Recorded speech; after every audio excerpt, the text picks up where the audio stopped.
Cik. Puji Tuhan. Shalom. Shalom. Ada sukacita pagi hari ini. Haleluya. Ya, Tuhan berikan cuaca yang sangat baik pagi hari ini setelah 3 hari minggu berturut-turut, kalau tidak salah tiap minggu pagi pasti kalau tidak mendung hujan ya.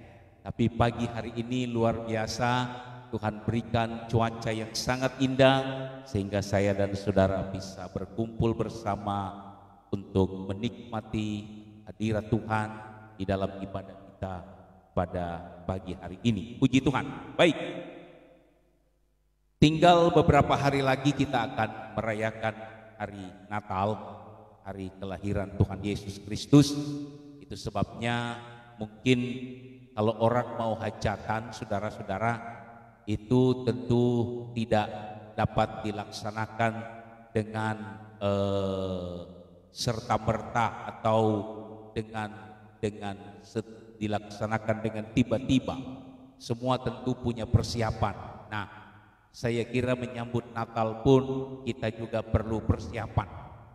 Persiapan tentu saja yang paling hakiki yang kita siapkan adalah hati dan pikiran kita, supaya Natal itu menjadi Natal yang bermakna. Seperti yang saya katakan beberapa waktu yang lalu, Natal itu berkesan dalam hidup kita, baik berkesan secara jasmani, juga terlebih punya kesan-kesan rohani di dalam kita mengiring Tuhan. Jadi kita perlu persiapan untuk menyambut Natal. Nah, saudara-saudara, pagi ini kita akan membaca firman Tuhan dalam beberapa minggu ini masih berhubungan dengan tema Natal.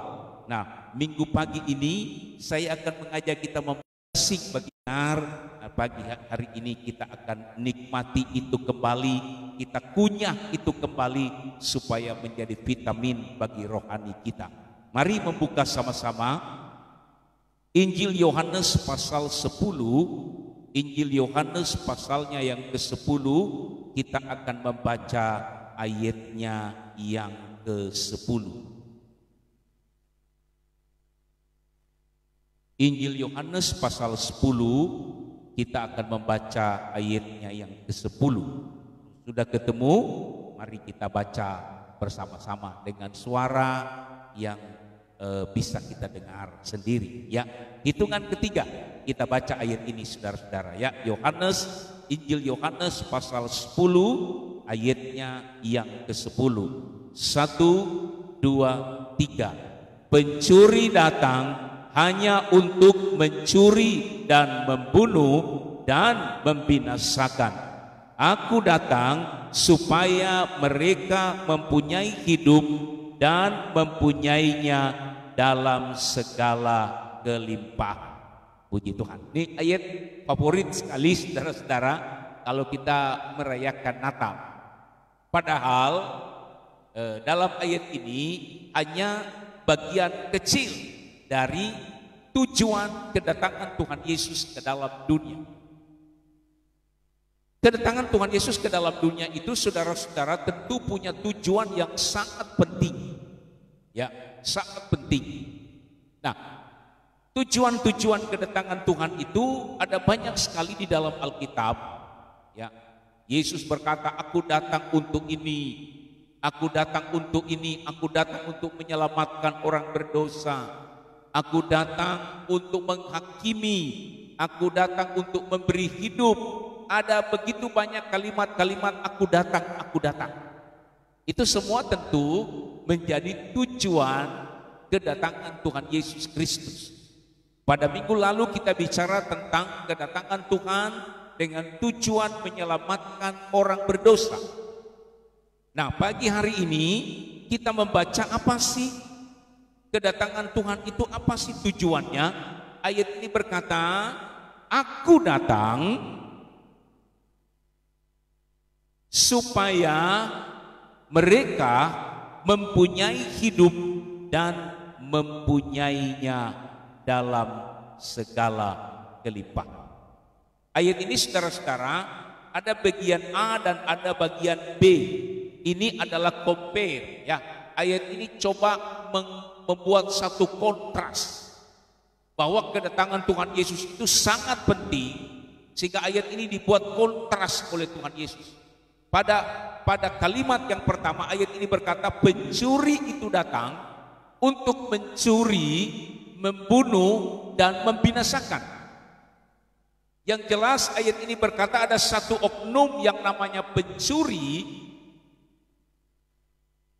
itu punya satu tujuan dalam hidup kita, yaitu mencuri, membunuh, dan membinasakan. Tetapi Yesus datang, kata firman Tuhan, justru sebaliknya. Kalau pencuri itu datang untuk mencuri, membunuh, dan membinasakan, maka Yesus datang memberi hidup dan memberinya dalam segala kelimpahan. Bisa bilang amin, saudara? Nah, ayat ini saudara-saudara, kenapa saya bilang favorit? Ya, karena banyak orang salah menyangka. Wah, Yesus datang itu memberi hidup dan memberinya di dalam segala kelimpahan. Saudara perhatikan ada kata kelimpahan di situ, ya, sehingga banyak orang menyangka atau banyak orang menduga bahwa kedatangan Yesus Kristus ini berhubungan erat dengan memberikan kelimpahan secara materi. Kelimpahan secara keuangan. Tuhan Yesus datang memberikan kekayaan. Tuhan Yesus datang memberikan kesuksesan. Ya. Banyak orang favorit dengan ayat ini, sebab mereka berkata, wah, Natal itu luar biasa, sebab inilah kesempatan Tuhan Yesus datang memberi hidup, memberikannya dengan segala kelimpahan.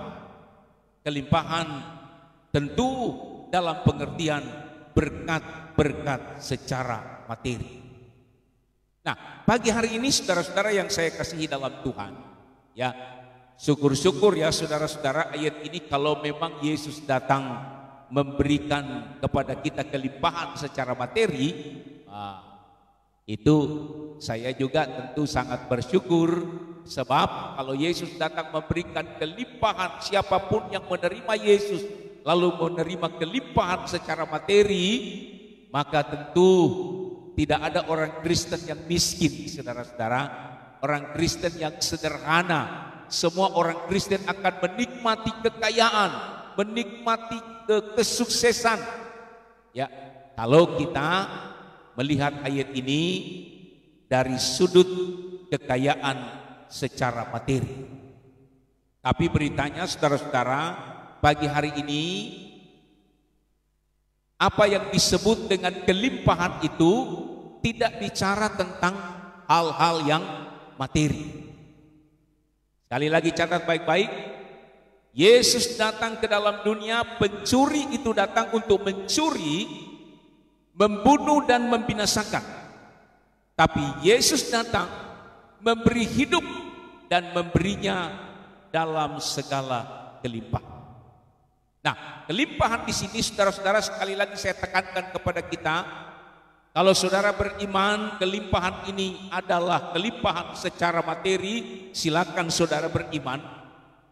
Tetapi firman Allah berkata kelimpahan yang dimaksud oleh Tuhan Yesus tidak bicara tentang kelimpahan secara materi. Tapi kelimpahan yang dimaksud di sini adalah kelimpahan secara spiritual. Kelimpahan secara rohani. Kelimpahan itulah yang dijanjikan oleh Tuhan Yesus kepada siapa saja yang percaya dan mengiring Tuhan. Saudara-saudara yang saya kasihi dalam Tuhan, coba kita perhatikan, ya, kenapa saya katakan tadi bahwa kedatangan Tuhan Yesus ini tidak bicara tentang berkat secara materi. Di dalam ayat ini saudara-saudara, Yesus berkata, aku datang supaya mereka mempunyai hidup. Ini mari coba kita garis bawahi kata hidup. Ya, aku datang, kata Tuhan Yesus, supaya umat Tuhan memperoleh yang namanya hidup. Hidup, kata hidup dalam ayat ini, kalau dalam terjemahan bahasa Yunani, dipakai satu kata, yaitu kata zoe. Ya, kata zoe. Kata zoe ini di dalam Injil Yohanes itu ditemukan cukup banyak. 30 lebih kata zoe ditemukan di dalam Injil Yohanes. Kata zoe itu sendiri artinya adalah kehidupan yang kekal. Ya. Jadi Yesus datang ke dalam dunia ini tidak bicara tentang sesuatu yang bersifat materi. Dia memberi hidup dan memberikan kelimpahan secara jasmani, tidak. Tapi Yesus datang ke dalam dunia ini menawarkan kehidupan yang kekal, menawarkan zoe. Coba kita baca ayat. Mari kita pahami ini supaya kita punya persepsi yang benar soal itu. Kita baca Injil Yohanes pasalnya yang ke-10 ayat 27 dan 28. Mari kita perhatikan baik-baik. Injil Yohanes pasal 10 ayat 27 sampai 28. Domba-dombaku mendengarkan suaraku dan aku mengenal mereka. Perhatikan baik-baik. Dan mereka mengikut aku. Aku memberikan hidup yang kekal kepada mereka. Dan mereka pasti tidak akan binasa sampai selama-lamanya. Dan seorang pun tidak akan berebut mereka dari tanganku. Saudara perhatikan baik-baik ayat ini ya.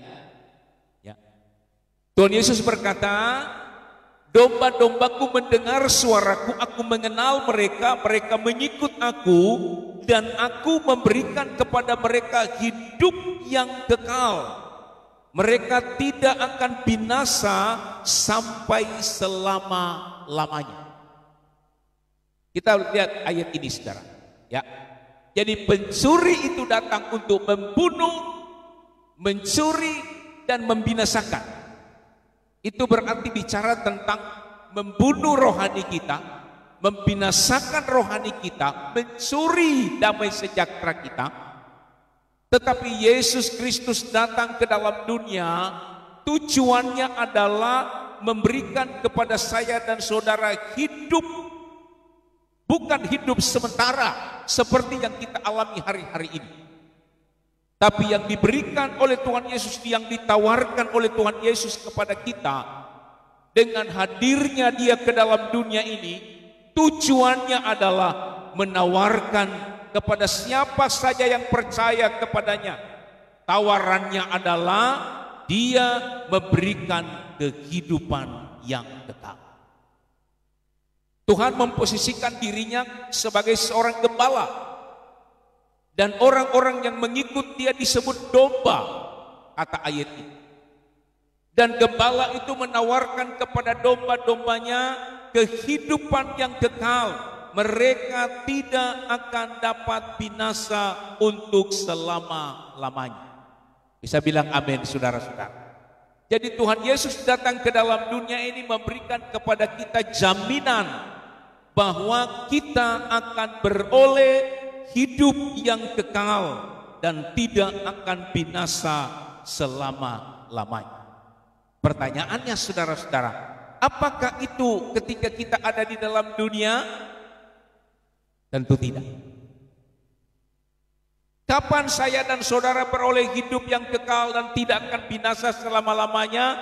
Itu yang disiapkan oleh Tuhan di surga yang kekal yang dijanjikan oleh Tuhan. Pertanyaan berikutnya begini saudara-saudara. Ya apa istimewanya? Ya. Bukankah orang lain pun menawarkan hal yang sama?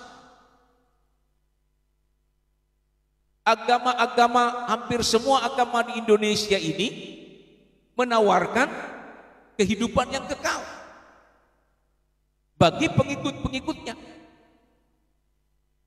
Orang Kristen yakin bahwa Tuhannya menawarkan kehidupan yang kekal. Agama yang lain juga mereka meyakini bahwa Allah mereka menawarkan kehidupan yang kekal. Lalu saudara-saudara, apa bedanya? Apa bedanya kehidupan yang kekal yang ditawarkan oleh Tuhan Yesus kepada kita dengan kehidupan yang kekal yang ditawarkan oleh pengikut-pengikut yang lain, ditawarkan oleh agama-agama yang apa bedanya? Nah, itu pertanyaannya, saudara. Ya. Apakah kedatangan Tuhan Yesus Kristus ke dalam dunia ini hanya bertujuan untuk memberikan kepada kita kehidupan yang kekal pada saat kita nanti ada di surga? Saya bilang, saya kira kedatangan Tuhan Yesus tidak hanya sesederhana itu. Ya. Kalau kedatangan Tuhan Yesus hanya menawarkan kehidupan yang kekal di surga, kita tidak akan mati untuk selama-lamanya, saudara-saudara, tentu tidak ada bedanya dengan kelompok-kelompok yang lain yang menawarkan kehidupan yang kekal. Justru ayat ini, saudara-saudara, kita dapat melihat di sana, Yesus menawarkan tidak hanya aku akan memberikan kepada domba-dombaku kehidupan yang kekal. Mereka tidak akan binasa selama-lamanya, titik, tidak. Yohanes 10 ayat 10 tadi katakan, aku datang memberikan kepada mereka hidup yang kekal plus dan memberikannya dengan segala kelimpahan. Wah. Ini bonusnya. Kalau yang lain mungkin mereka menawarkan kehidupan yang kekal, kalau kamu berbuat baik, kalau kamu tidak jahat kepada orang, kalau kamu menumpukan kebaikan-kebaikan, nanti kamu akan menerima kehidupan yang kekal. Ada yang mengajarkan begitu. Ada juga yang mengajarkan, oh nanti kamu akan berputar kehidupanmu, lalu kemudian sampai pada kesempurnaan kamu akan mendapatkan hidup yang kekal. Agama-agama lain pun menawarkan hidup yang kekal. Tuhan Yesus menawarkan hidup yang kekal, tapi ditambah dengan Dia memberikan kepada kita kelimpahan. Bisa bilang amin, saudara? Tapi pertanyaannya sekali lagi begini, saudara, kelimpahan itu apa? Kelimpahan itu apa? Kan saya katakan tadi yang ditawarkan oleh Tuhan Yesus, kelimpahan itu bukan bicara tentang materi. Kalau Tuhan Yesus bicara tentang materi, kelimpahan secara materi, Tuhan Yesus pasti harus bertanggung jawab kepada orang-orang yang mengikut Dia yang dalam keadaan susah, dalam keuangan. Ada penginjil-penginjil yang rela meninggalkan segala kesenangan mereka masuk ke daerah-daerah yang sulit, mereka menginjil di sana, mereka harus tinggal di hutan dengan segala kesengsaraan. Wah, Tuhan Yesus harus bertanggung jawab kalau begitu. Kalau Tuhan datang memberikan kelimpahan secara materi, tidak ada lagi orang-orang Kristen yang miskin. Tidak ada lagi orang Kristen yang sederhana, semua orang Kristen akan kaya raya. Apakah buktinya seperti itu? Ternyata tidak. Ya. Lalu apa maksudnya Tuhan datang memberikan kehidupan yang kekal plus kelimpahan? Ini saya coba terangkan bagi kita. Apa sih yang dimaksud dengan kelimpahan itu? Mari saudara-saudara, kita buka ayat Alkitab kita.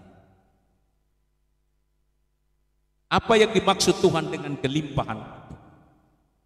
Firman Tuhan pagi hari ini saya beri judul hidup yang berkelimpahan. Nah, judulnya hidup yang berkelimpahan. Apa yang dimaksud dengan kelimpahan itu?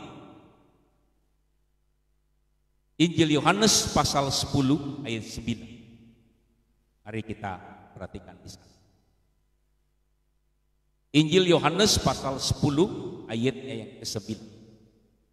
Saya baca demikian bunyi firman Tuhan. Ya, perhatikan baik-baik ayat ini. Akulah pintu.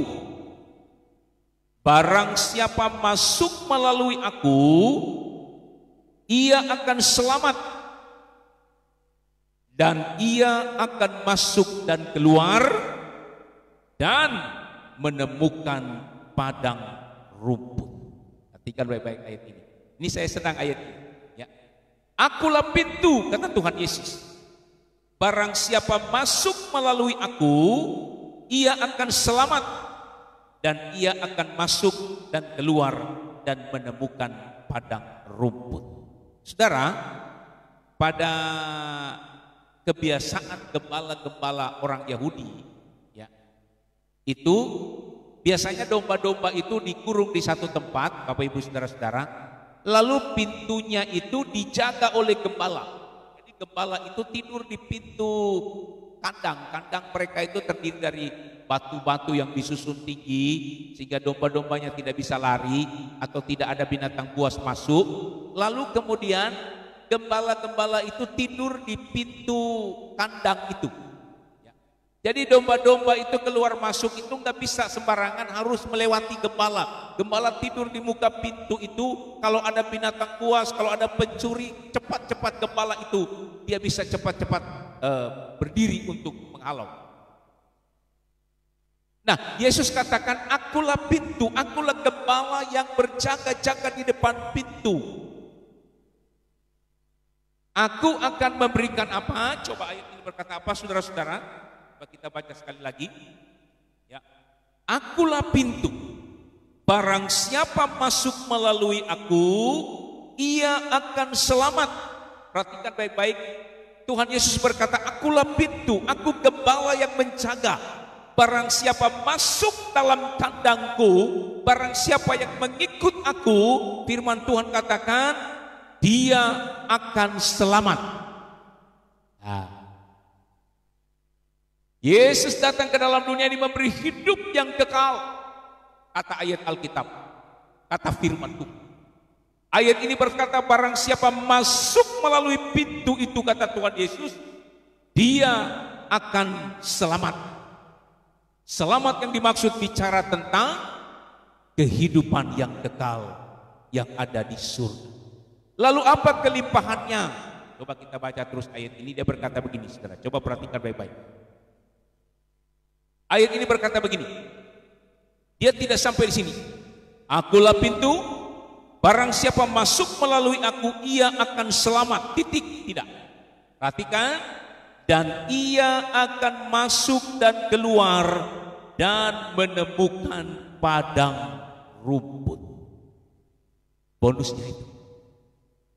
Dan ia akan masuk dan keluar dan menemukan padang rumput.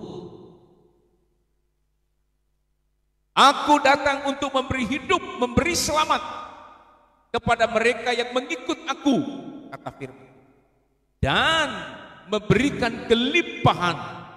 Ayat ini berkata, dan keluar masuk mereka, mereka akan menemukan padang rumput.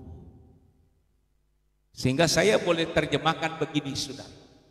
Kelimpahan yang dimaksud oleh Tuhan Yesus tadi bukan bicara tentang kelimpahan secara materi. Tapi kelimpahan yang dimaksud Tuhan tadi ibarat seekor domba yang diberikan padang rumput. Saudara-saudara, saya mau tanya pagi ini kepada kita. Domba itu kalau diberikan padang rumput, ya, kira-kira domba itu senang apa enggak, Bapak Ibu Saudara? Domba itu kalau dibawa ke padang rumput, ya, apalagi kalau padang rumput itu padang rumput yang hijau, ya, padang rumput yang begitu banyak makanan domba di sana, kira-kira domba itu bagaimana sekarang? Ayo, ada yang bisa jawab nggak? Ya, hah? Ada yang bisa jawab nggak? Kalau domba itu ketemu padang rumput, kira-kira seperti apa? Senang. Luar biasa, dia sangat senang, dia menikmati padang rumput itu. Inilah yang dimaksud dengan kelimpahan yang diberikan oleh Tuhan. Saya dan saudara ketika kita mengiring Tuhan, ketika kita melayani Tuhan, ketika kita percaya kepada Tuhan, firman Allah katakan dia akan selamat. Injil Yohanes pasal 3 ayat 16 berkata apa? Sebab begitu besar kasih Allah akan dunia ini, sehingga ia memberikan anaknya yang tunggal, barang siapa yang percaya kepadanya tidak binasa, melainkan memperoleh hidup yang kekal. Saya dan saudara yang percaya kepada Tuhan Yesus, Alkitab berkata kita akan memperoleh hidup. Hidup itu bukan hidup sekarang, tapi hidup yang kekal. Plus, firman Tuhan tadi kata apa? Tuhan memberikan kepada kita kelimpahan. Ibarat seekor domba yang dipertemukan dengan padang rumput. Tuhan memberikan kepada kita apa yang tidak dapat diberikan oleh dunia ini. Sukacita, damai sejahtera yang tidak diberikan oleh dunia ini, itu yang disiapkan oleh Tuhan kepada kita sebagai bentuk kelimpahan. Ibarat seekor domba yang dibawa ke padang rumput. Saudara-saudara, dia begitu menikmati, dia begitu sukacita, diberikan apa yang menjadi kebutuhannya. Maka saya mau katakan kepada kita pagi hari ini, Tuhan kita Yesus Kristus adalah Allah yang tahu persis siapa saya dan saudara. Dia datang ke dalam dunia ini membawa dua janji, saudara-saudara. Yang pertama dia katakan, aku akan memberikan hidup yang kekal bagi setiap orang yang percaya kepadaku. Dia tidak akan mati untuk selama-lamanya. Kita punya jaminan di surga yang kekal nanti. Dia akan memberikan kepada kita kehidupan yang kekal. Tapi bagaimana dengan kita di dunia ini? Alkitab berkata di tengah-tengah kita sedang berjalan di dalam dunia ini, dia memberikan kepada kita apa yang tidak disiapkan oleh dunia ini. Apa yang kita butuhkan, yang tidak dapat kita dapatkan dari dunia ini. Dia berikan kita sukacita, dia berikan kita penghiburan, bahkan semua kebutuhan kita yang tidak dapat dilayani oleh dunia ini, itu Yesus siapkan bagi kita sebagai bentuk kelimpahan yang dia janjikan bagi kita.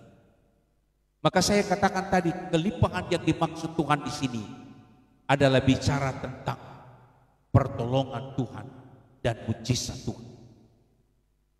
Sekali lagi, kelimpahan yang dimaksud di sini, saudara-saudara, adalah bicara tentang pertolongan Tuhan dan mujizat Tuhan.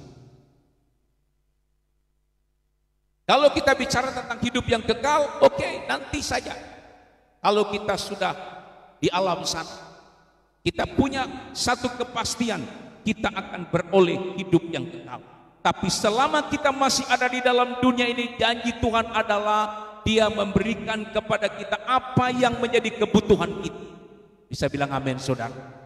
Pagi ini kalau saudara pengen kebutuhan kita, kita sakit, kita disembuhkan, Tuhan memberikan kepastian untuk menyembuhkan kita. Kalau hari ini kita butuh damai sejahtera, dunia tidak dapat memberikan damai sejahtera, Tuhan memberikan damai sejahtera dan sukacita itu kepada kita.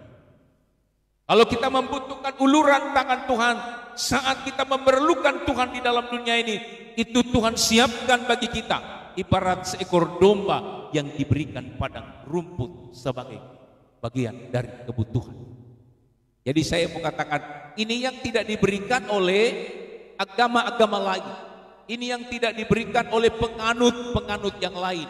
Penganut yang lain mungkin mereka bisa bilang begini, oke, kami siapkan hidup yang kekal. Tapi bagaimana dengan di dunia ini? Bagi kita orang percaya, hidup yang kekal, Zoe, Tuhan sudah berikan kepada kita. Tetapi bonusnya bagi kita masih dalam dunia ini, Tuhan menyediakan apa yang menjadi kebutuhan kita.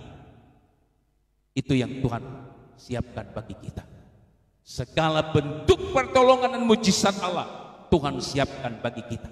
Saya tidak tahu pagi hari ini apa yang menjadi kerinduan kita. Mungkin kita susah, Tuhan siapkan penghiburan bagi kita. Mungkin kita lagi ada dalam masalah, Tuhan siapkan jalan keluarnya bagi kita.